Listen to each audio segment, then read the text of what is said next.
ఆరవ తరగతి science 5th chapter పదార్థాలు వస్తువులు.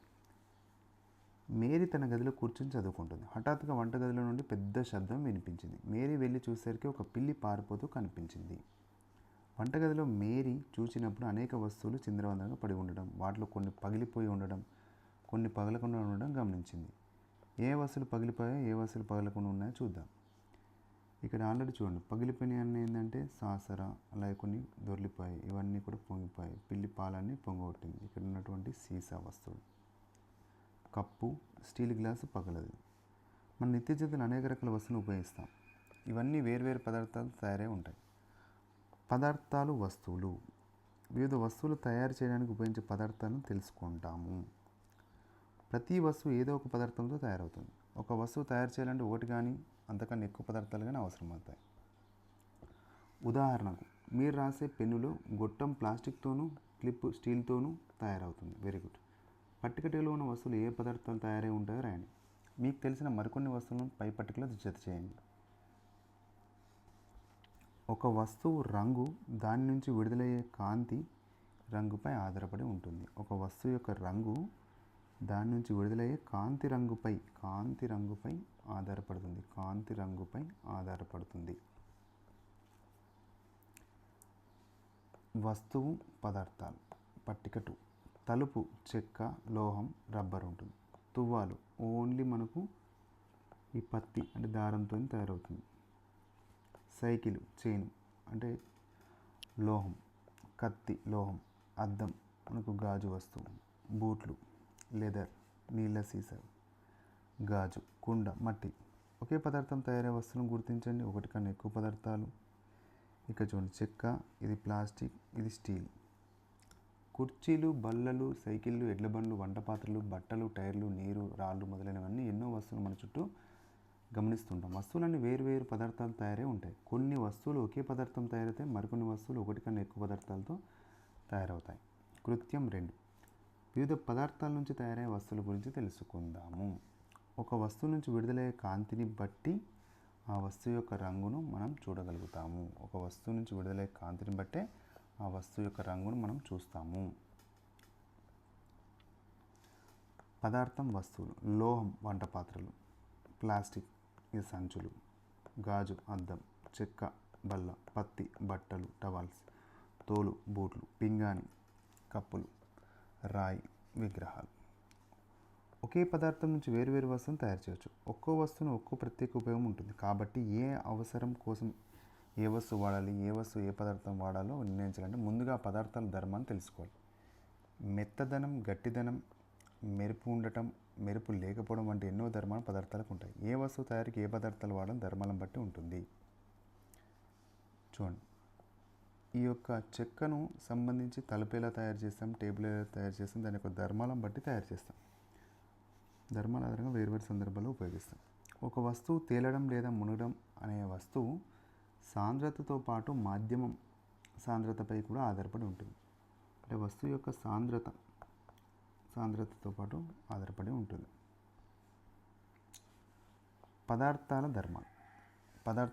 పదార్థాల ధర్మాలు వాటి ఉపయోగాలు పరిశీలిద్దాం. ముందుగా మనం తేలిగ్గా గుర్తించగలిగే ధర్మాలను చూద్దాం. పారదర్శకత.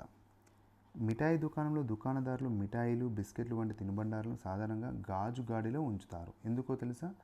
దుకాణదారులు తాము అమ్మే వస్తువులు అందరికీ కనిపించేలా ఉండాలని కోరుకుంటారు. గాజు గుండా చూసినప్పుడు అవతల వస్తువులు స్పష్టంగా కనిపిస్తాయని మనకు తెలుసు. అటువంటి పదార్థాలను పారదర్శక పదార్థాలు అంటారు. పారదర్శక పదార్థాలు అంటే ఏంటంటే కనిపించేవి.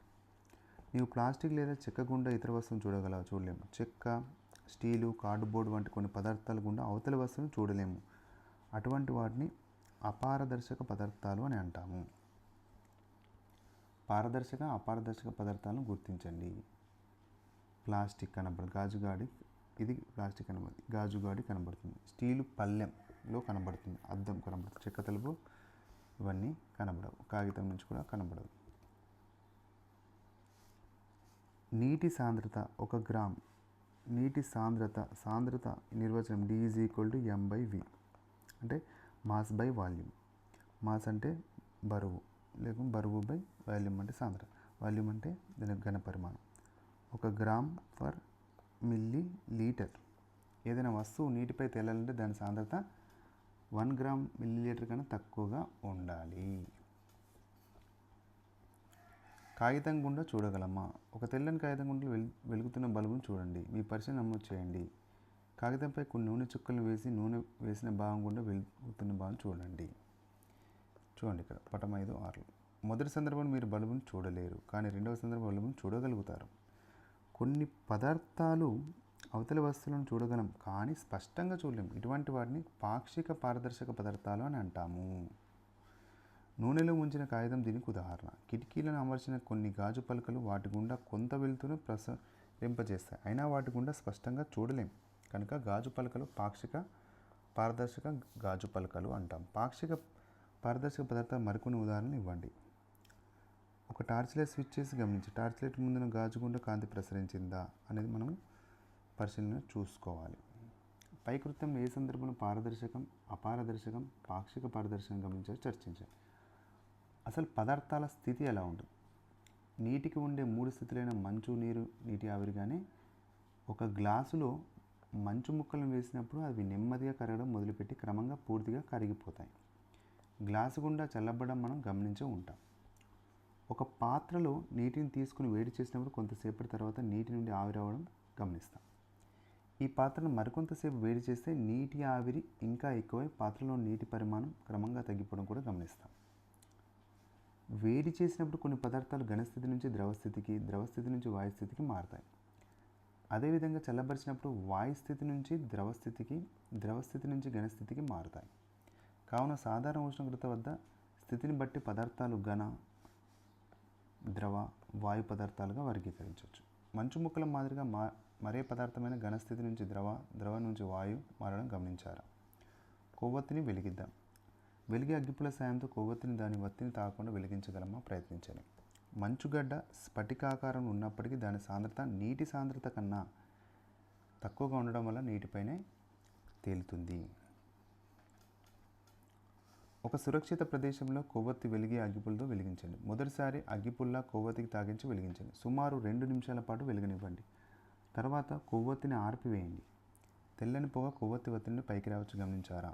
ఇప్పుడు వెలుగుతున్న అగ్గిపుల్లను కొవ్వొత్తి వత్తి నుంచి వచ్చే తెల్లటి పొగ దగ్గరకు తీసుకురండి, కానీ వత్తిని తాగకుండా చూడండి.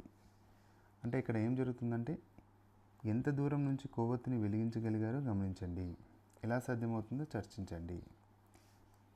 అంటే కొవ్వొత్తి ఆర్పినప్పుడు వచ్చిన పొగ కొవ్వొత్తి యొక్క వాయు రూపమేనా? అవును.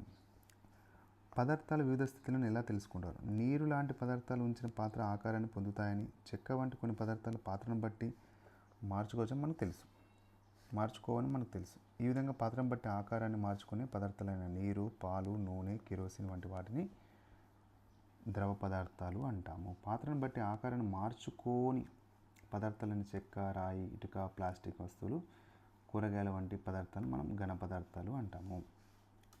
పదార్థాల వర్గీకరణ. ఘన పదార్థాలు ఏవి, ద్రవ పదార్థాలు ఏవి, వాయు పదార్థాలు ఏవి? ఉదాహరణకు ద్రవ సమూహంలో మీరు రాసిన ఉదాహరణ ఆధారంగా ద్రవ పదార్థాల ధర్మాలు రాయండి. ద్రవ పదార్థాలు ఉంచిన పాత్ర ఆకారాన్ని పొందుతుంది. ఈ విధంగా మీరు గుర్తించిన ఘన, ద్రవ, వాయు పదార్థాలన్నింటినీ మీ నోటు పుస్తకంలో రాసుకోండి. క్యాండిల్ అనే పదం క్యాండేర్ అనే లాటిన్ పదం నుంచి ఏర్పడింది. క్యాండేర్ అంటే మెరుపు. క్యాండిల్ అనే పదం క్యాండేర్ అనే లాటిన్ పదం నుంచి వచ్చింది. క్యాండేర్ అంటే మెరుపు అని అర్థం. చక్కెరతో చిక్కొచ్చింది. ఏంటంటే వాయు పదార్థాల ధర్మాలను చర్చించే సందర్భంలో ఘన, ద్రవ, వాయు. పంచదారను ఒక గ్లాసులో మరికొంత పంచదారను ఒక గిన్నెలో పోశారు. పంచదార వారు పోసిన పాత్ర ఆకారాన్ని పొందడం గమనించారు. ద్రవ పదార్థాలు తాము పోసిన పాత్ర ఆకారాన్ని పొందుతాయని తెలుసు, కాబట్టి వారు పంచదార ద్రవ పదార్థమని నిర్ణయించారు. రెండో గ్రూప్లో రజియా అనే విద్యార్థిని ఒక పంచదార స్ఫటికాన్ని ఒక నీటి బిందువుని పరిశీలించి పంచదార ఘన పదార్థమని, నీరు ద్రవ పదార్థమని చెప్పింది. మొదటి గ్రూప్ వారు కూడా ఆ వాదంతో ఏకీభవించారు. నీటిలో మునిగేవి తేలిక. ఒక టమాటా, వంకాయ, బంగాళదుంప, ఇనుపమేకు, స్పాంజ్ ముక్క, చెక్క ముక్క, రాయి, ఆకు, శుద్ధ ముక్క, కాగితం వంటి మీ వద్ద ఉన్నాయి. వీటిలో ఏమి మునుగుతాయి అనేది చూద్దాం. మునిగేవి రాళ్ళు, తేలేవి ఏంటంటే మనకు టమాటా, వంకాయ, బంగాళదుంప ఇవన్నీ. మంచినీటిలో మునిగి ఉప్పు నీటిలో తేలిన వస్తువులు ఉన్నాయనేది ఆలోచించాలి. బివ్యాక్స్తో తయారయ్యే కొవ్వొత్తులు తీయటి వాసన కలిగి ఉంటాయి, తక్కువ పొగను ఇస్తాయి. బివ్యాక్స్ తయారయ్యే కొవ్వొత్తులు తీయటి వాసన కలిగి ఉండి తక్కువ పొగను ఇస్తాయి. ఇనుప వస్తువులు తేలుతాయా? వెడల్పాటి ముదుగల ఒక బీకర్లో నీటిని తీసుకుని దానిలో ఒక ఇనుప మేకును వేయండి. ఏమి గమనించారో ఆ మేకును తీసివేసి ఒక ఖాళీ ఇనుప డబ్బాను నీటిలో వేయండి. ఇదే విధంగా ఒక చెక్క ముక్క నీటిలో వేసి గమనించండి ఏం జరుగుతుందని మనం చూద్దాం.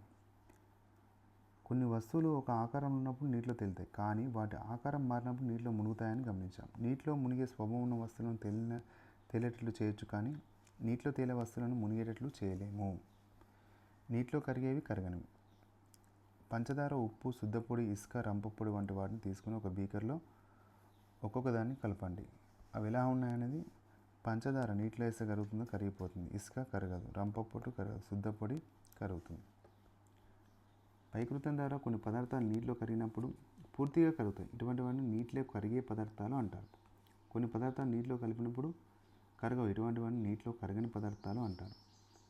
ఇదే విధంగా నీటికి వెనిగర్, నిమ్మరసం, కొబ్బరి నూనె, కిరోసిన్ వంటి ద్రావణాలు కలిపి చూడండి. అవి ఏం గమనించారు? మన చుట్టూ ఉండే పదార్థాలు రకరకాల ధర్మాలు కలిగి ఉండడం వల్లనే మనం వాటిని మన అవసరాల అనుగుణంగా ఉపయోగించుకుంటున్నాం. మనం ఏం నేర్చుకున్నాం? మన చుట్టూ ఉన్న వస్తువులు అనేక రకాలైన పదార్థాలు తయారై ఉంటాయి. వేర్వేరు పదార్థాలు వాటి ధర్మాల ఆధారంగా వేరు చేసే సందర్భాలు ఉంటాయి. గాజు వంటి కొన్ని పదార్థాలు పారదర్శకమైనవి, చెక్క వంటి పదార్థాలు అపారదర్శకమైనవి, నూనెలో ముంచిన కాగితం వంటి పాక్షిక పారదర్శకమైనవి. ద్రవాలు 3 స్థితిలో ఉంటాయి. అవి ఘన, ద్రవ, వాయు. కొన్ని పదార్థాలు నీటిలో మునుగుతాయి, కొన్ని పదార్థాలు తేలుతాయి. కొన్ని పదార్థాలు నీటిలో కరుగుతాయి, కొన్ని కరగవు. పదార్థాలు వాటి సారూప్యాన్ని, ధర్మాలను బట్టి విభజించవచ్చు. ఒక పారదర్శక పదార్థం గుండా ఏ రంగు కాంతి కిరణం ప్రయాణిస్తుందో అదే రంగు కాంతి కిరణం బయటకు వస్తుంది.